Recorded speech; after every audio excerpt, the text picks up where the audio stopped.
Bien, qué bueno. Nunca vayan a olvidar que los cristianos tenemos una meta. Nuestra meta es ir al cielo. Si usted no tiene planes de ir al cielo, usted está perdiendo su tiempo en este lugar.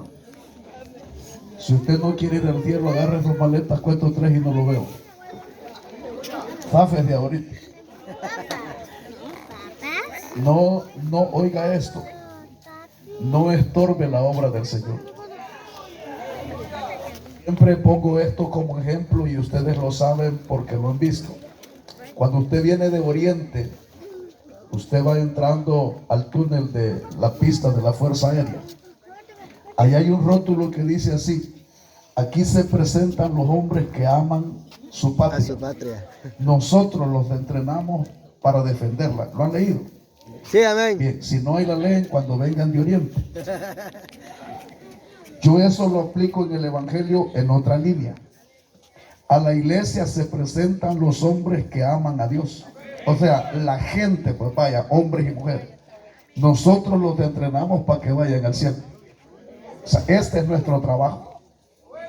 El trabajo de nosotros los predicadores es que usted, oiga bien, en esta tierra sea una mejor persona al servicio del Señor, y 2, que usted vaya al cielo.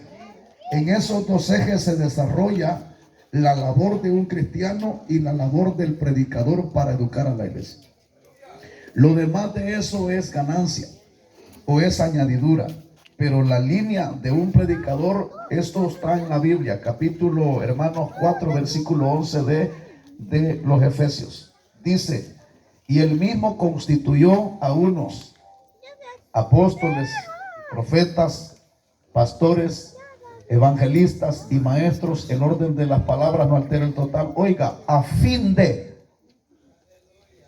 amén, a fin de preparar a los cristianos para toda buena obra.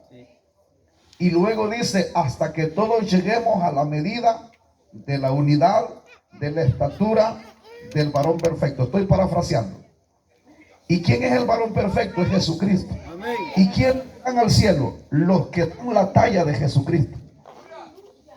Así que solo hay 2 labores en las que se desarrolla todo el ministerio pastoral en cuanto a la iglesia se refiere: educarlo a usted y a mí para que seamos mejores ciudadanos al servicio del Señor, y 2, para ir al cielo. Por eso digo, si usted no tiene planes de ir al cielo, usted está perdiendo su tiempo en este lugar. Porque los cristianos tenemos una meta y es ir al cielo. Amén. Amén. Si usted está de acuerdo, qué bueno. No está de acuerdo, no me importa. Pero yo he predicado este evangelio durante 25 años y cada vez que predico digo lo mismo. Tenemos una meta y nuestra meta es ir al cielo. Y si no tenemos planes de ir al cielo, estamos perdiendo nuestro tiempo en este lugar. Así que bienvenidos a la casa del Rey y bienvenidos al conocimiento de la verdad. Tenga la bondad de ponerse sobre sus pies, abre su Biblia y luego oramos. Después de leer, luego se puede sentar cómodo. Voy a agradecerles que durante el mensaje me guarden el orden, por favor. He visto mucho caminando y creo que ya es tiempo de sentarse. Vaya conmigo por la carta de 1 Juan.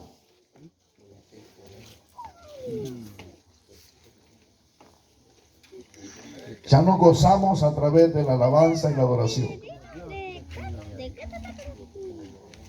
1 Juan capítulo 4, lo tenga, me dice amén. Con Biblia, por que no tiene. ¿Todos andan Biblia? Amén. Levanten la mano los que andan Biblia. O levanten la Biblia así. No estoy hablando de celulares con la Biblia descargada. No, estoy hablando de Biblia. Amén. Por favor, no cambie su Biblia de papel por nada. Está bien si usted la anda. Está bien si usted la anda, hermanos, en audio y leída ahí en el teléfono, excelente. Pero no cambie su Biblia de papel. Por favor, no lo vaya a hacer. Porque esto es único, mire, hermano. Así que 1 Juan capítulo 4. ¿Ya lo tenemos? Amén. Bien. Puestos en pie en reverencia a la palabra de nuestro Dios, dice la letra: bendito y alabado sea nuestro Dios. Capítulo 4, versículo 7 y 8. Dice la letra: en el nombre del Padre, del Hijo y de su Santo Espíritu, así. Amados, amémonos unos a otros, porque el amor es de Dios. Todo aquel que ama es nacido de Dios y conoce a Dios. El que no ama no ha conocido a Dios, porque Dios es amor. Ayúdeme a orar y luego se puede sentar. Padre y buen Dios que estás en gloria, levantamos altar y culto para ti en acción de gracias por tu bondad, de favores y misericordias. Hemos honrado y bendecido tu nombre a través del canto, la alabanza y la adoración. Gracias por tomarnos en cuenta, Señor, para bendecir tu nombre. Gracias por tomarnos en cuenta para anunciar tu palabra a tiempo y fuera de tiempo. Gracias por tu presencia en este lugar. Gracias por la iglesia presente. Gracias por los amigos y amigas que están con nosotros, entre nosotros, y que nos van a escuchar a través del sonido, Señor. Envía tu buena palabra. Habla que tus siervos oyen. Dios, yo me aparto de este altar para que tu Espíritu Santo hable a nuestras vidas, Dios, conforme a tu propósito en gloria y conforme a nuestra necesidad. Instruye, corrige, redarguye, exhorta, reprende, consuela y edifica. Pero sobre todo, Señor, convence de pecado y siga añadiendo a su iglesia a los que han de ser salvos. Que a través de la palabra, Señor, haya salvación, haya sanidad, haya milagros, haya liberación, hasta donde pueda llegar esta palabra. No vuelva vacía, Señor, mas haga aquello para la cual tú la envías. En su nombre atamos al hombre fuerte, al diablo y a todos sus demonios. En el nombre de Jesús, bendícenos con tu palabra. Gracias, Dios. Amén, Jesús, y amén. Tenga la bondad de sentarse, por favor. Nos regala de su amable y fina atención. Gracias, hermano. Primera Juan, capítulo 4, versículo 7 y 8. El tema de este mensaje se titula: las dos evidencias negativas que anuncian el regreso de Jesús. ¿Cuál es el tema? Así que le voy a pedir de su amable y fina atención para que pueda entender el mensaje. Las dos evidencias negativas que anuncian el regreso de Jesús. ¿Cuánto estamos esperando el sonar de la trompeta? ¿Todavía creemos en el arrebatamiento de la iglesia? Bien, los dos ejes del evangelio son el sacrificio de Cristo en la cruz del Calvario y el arrebatamiento de la iglesia. Sobre esas dos columnas descansa nuestra fe. Sin sacrificio de Cristo no hay evangelio, y sin arrebatamiento no hay evangelio. Así que se lo regalo como un dato. Hay muchas, hermanos, evidencias acerca de la venida de Jesús. La venida de Jesús se divide en dos partes: el arrebatamiento y la segunda venida literal. El arrebatamiento, según la carta de Pablo a los tesalonicenses, es que Cristo viene hasta las nubes. Y desde las nubes suena la trompeta y levanta a la iglesia. Nos reunimos con Él en el aire, nos vamos y así estaremos siempre con el Señor, dice la palabra del Señor. Amén. La segunda venida literal es al final de la gran tribulación. El Señor viene, se para en el monte de los olivos, se parte en dos, se sienta después de la guerra del Armagedón en el juicio de las naciones. Y los que queden vivos entran a un juicio literal acá en la tierra. Después de ellos se entra al reino milenial y vienen otros eventos proféticos que cierran toda la historia de lo que estamos predicando. Pero la venida de Jesús tiene dos partes: el arrebatamiento y la segunda venida literal. En la segunda venida Él viene hasta la tierra. En el arrebatamiento Él viene hasta las nubes. Y en el arrebatamiento solo se va la iglesia del Señor Jesucristo. Ahora, para ampliar el tema y para que usted entienda esto, déjeme hablarle de algo que he mencionado en algunos lugares. Los tres tipos de fe en el mundo se dividen en tres.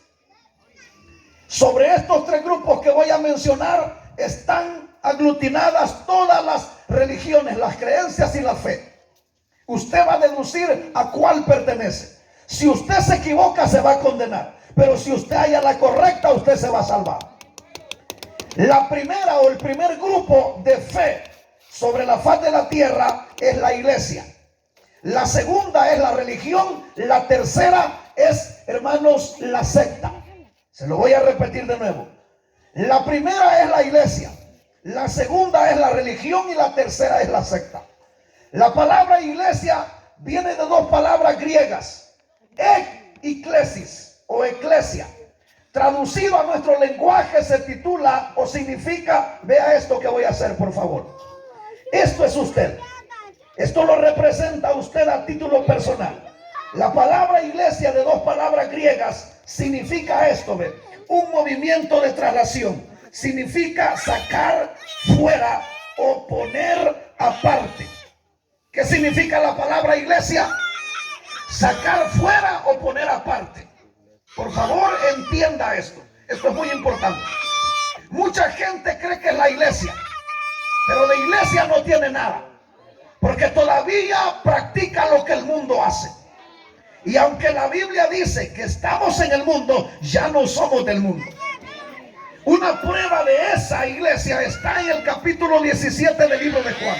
Jesús, orando al Padre por sus discípulos, le dijo: Padre, a los que me diste, yo no te pido que los quites del mundo, sino que los guardes del mal, porque están en el mundo, pero ya no son del mundo. ¿Pueden decir amén?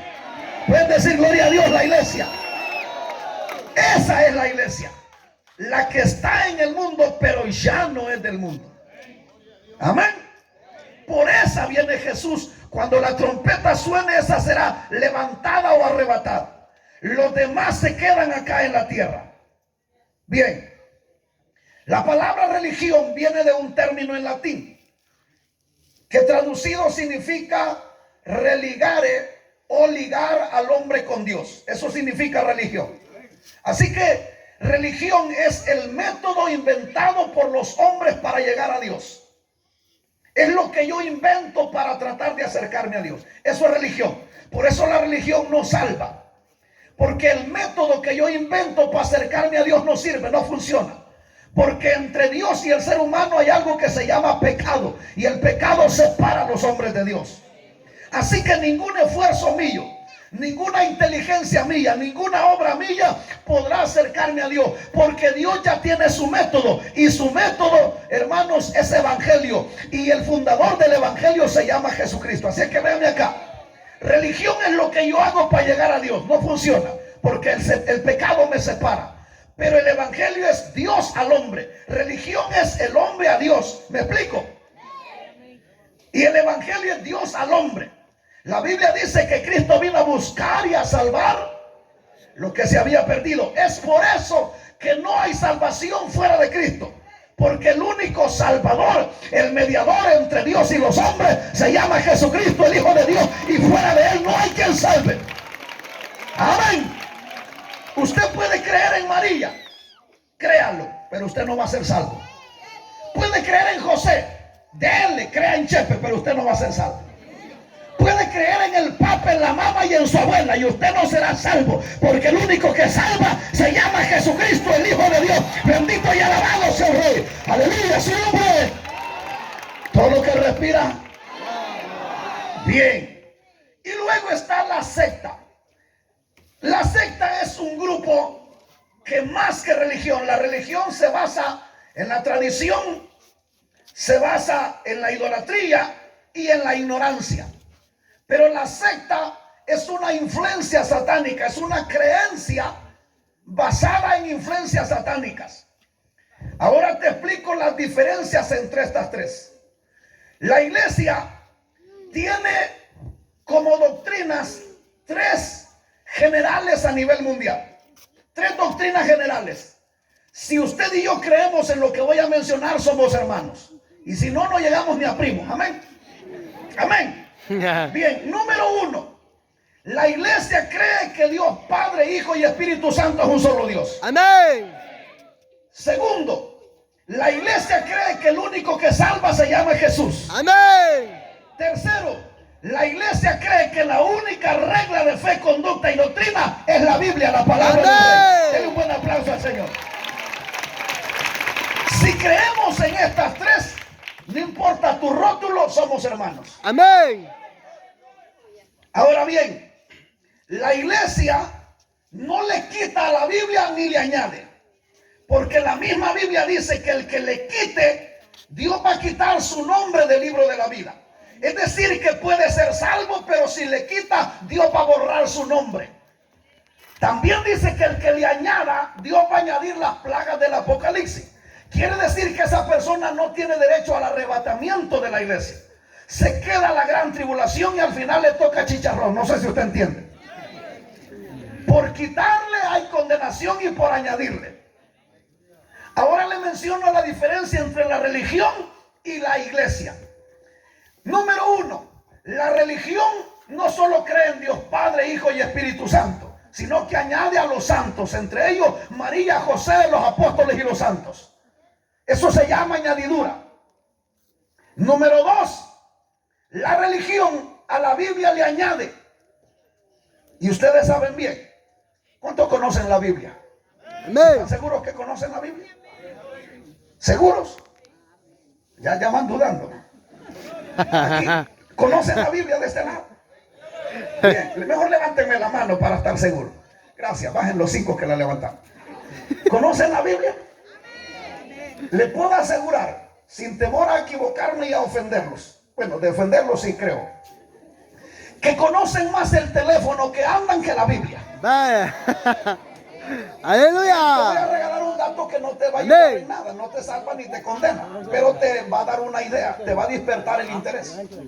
La Biblia tiene más de 3 millones de letras, más de 31,000 versículos, 1189 capítulos, escrita en 3 idiomas, hebreo, griego y unos pequeños párrafos en arameo, escrita por un promedio de 40 hombres, recopilada en un periodo de 1500 años y traducida a más de 2000 idiomas. Y es el libro más leído y más vendido en el mundo. Puedo decir un fuerte gloria a Dios y un aplauso al Rey esta noche. Gloria a Dios. Pero eso no es todo. La Biblia está compuesta de 66 libros, 39 en el Antiguo y 27 en el Nuevo. Me voy a quedar con los 39 del Antiguo. La Biblia dice que la salvación viene Por el oír. Por el oír. de los judíos, correcto. No viene del Salvador, ni de Roma, ni de Rusia, ni de los USA. Viene de los judíos. Y los judíos solo aceptan el Antiguo Testamento, compuesto de 39 libros, como conocidos como el primer canón o los primeros 39 libros que forman el Antiguo Testamento. La palabra testamento significa pacto. ¿Qué significa? Pacto. Entonces el Antiguo Pacto o el Antiguo Testamento está conformado por 39 libros. Estos 39 libros se le llama el primer canon. La palabra canon es una palabra hebrea que significa santos o inspirados. ¿Qué significa? Y los judíos solo aceptan 39. Ahora, ¿por qué estoy dando este dato? Porque la iglesia romana o el catolicismo romano o la religión no tiene 39 libros en el Antiguo, tiene más. Después de los 39 inspirados, tiene aproximadamente entre 7 a 9 libros. Te menciono algunos. Número 1, Baruch, sabiduría, eclesiástico, Macabeos, primera, segunda y otros más, para que tengas una idea. Así que la iglesia a la Biblia no le añade. El judaísmo solo acepta el Antiguo Testamento porque ellos no creen en Jesús. Y al creer en Jesús tendrían que aceptar el Nuevo Testamento. Pero el Antiguo Testamento, el que los judíos creen, solo está compuesto por 39 libros. ¿Dicen amén? Ahora bien, si los judíos solo creen en 39 libros inspirados en el Antiguo Testamento y la salvación viene de los judíos, entonces yo creo no lo que diga Roma, ni lo que diga el Vaticano, ni lo que diga El Salvador, ni lo que diga Estados Unidos o Rusia. Creo en lo que dicen los judíos. Si usted lo entiende, dígame amén. Ahora escuche esto. 39 libros inspirados más 27 te da un total de 66 libros. En la Biblia hay un libro que tiene 66 capítulos y es el libro de Isaías. Si usted estudia el libro de Isaías, se va a dar cuenta que 39 capítulos hablan del pacto de Dios con Israel. Y a partir de los 39 en adelante, hasta el 66, hablan del nuevo pacto entre Cristo y la iglesia. Así que el sello de la Biblia es el libro de Isaías. Por eso te pregunté si conoces la Biblia. Pues hoy ya la conoces un poquito más con el dato que te he regalado. ¿Por qué es importante? Porque yo tengo que saber cuáles son los libros inspirados. Porque los libros inspirados son la verdad absoluta. Fuera de los libros inspirados se llama añadidura. Y la religión tiene ese detalle, que a los 39 libros del Antiguo Testamento le ha añadido, dije, entre 7 a 9 libros más, que no son inspirados, son historia verídica, por cierto, pero no es inspiración. Y aunque sea una historia verídica basada en las guerras y en las costumbres de los judíos, principalmente de alguna familia, no quiere decir que es palabra de Dios o es inspirado. ¿Me explico? Así que la religión le añade a la Biblia. También dije que le añade a la Trinidad de Dios. No solo cree en Dios Padre, Dios Hijo, Dios Espíritu Santo, sino que cree en María, en José y en los santos también. Eso es añadidura, y por esa añadidura Dios quita el nombre del libro de la vida de cuya persona le añade a la Biblia. Por eso usted y yo no podemos añadirle a la Biblia. Segundo, o tercero mejor dicho, la secta es todo lo contrario a la religión. Mientras la religión al Padre, al Hijo y al Espíritu Santo le añade los apóstoles y los santos, la secta divide la Trinidad de Dios. Solo cree en el Padre, solo cree en el Hijo o solo cree en el Espíritu Santo. Y ustedes tienen una idea, por ahí hay unas iglesias que dicen oración al Espíritu Santo. Hay otros que dicen que se llaman testigos, yo les llamo contra Jehová. Están dividiendo la Trinidad de Dios. La secta divide, la religión añade. ¿Alguien entiende lo que estoy diciendo? Pero la iglesia ni divide, ni añade, ni quita, porque la verdad está en la Biblia y no es más necesario añadir o quitar, porque está la revelación completa de Dios para nosotros. De ahí la importancia que la gente tiene que saber cuál es la verdad, porque todo mundo cree tener la verdad absoluta. Usted le pregunta a los testigos, ¿ellos creen que son los únicos? Bueno, ellos no van a ir al cielo porque ellos no creen en el cielo. Tampoco creen en el infierno. Y tampoco creen que Jesús es Dios. ¿Están acá? Así que ellos no van a ir al cielo. Pero cuando la gente cree tener la verdad absoluta, creen que son los únicos que van a ser salvos. Y ahí hay que tener mucho cuidado. La gente tiene que averiguar y la iglesia tiene que estar segura de la verdad. Y la verdad es Jesús y está en la Biblia. Amén. Así que dije, la secta le quita a la Biblia también. Por ejemplo, yo no sé si usted ha tenido la oportunidad de leer la Biblia, traducción del Nuevo Mundo, que es la versión de los testigos contra Jehová. ¿Alguien la ha leído? Bien, les aconsejo que la lean. Y van a darse cuenta que en el capítulo 1 del libro de Juan, versículo 1, la Biblia dice así. Traducida del griego, hermanos, al español. La Biblia dice, en el principio era la palabra. Y la palabra era con Dios. Y la palabra era Dios. Eso dice la traducción original. Pero la versión del Nuevo Mundo dice, en el principio era la palabra. Y la palabra era con Dios y la palabra era un Dios. Cuando los testigos le meten la palabra o la frase están a Jesucristo bajándolo a un nivel inferior, a un nivel de humanos. Porque los testigos no creen que Jesús es Dios.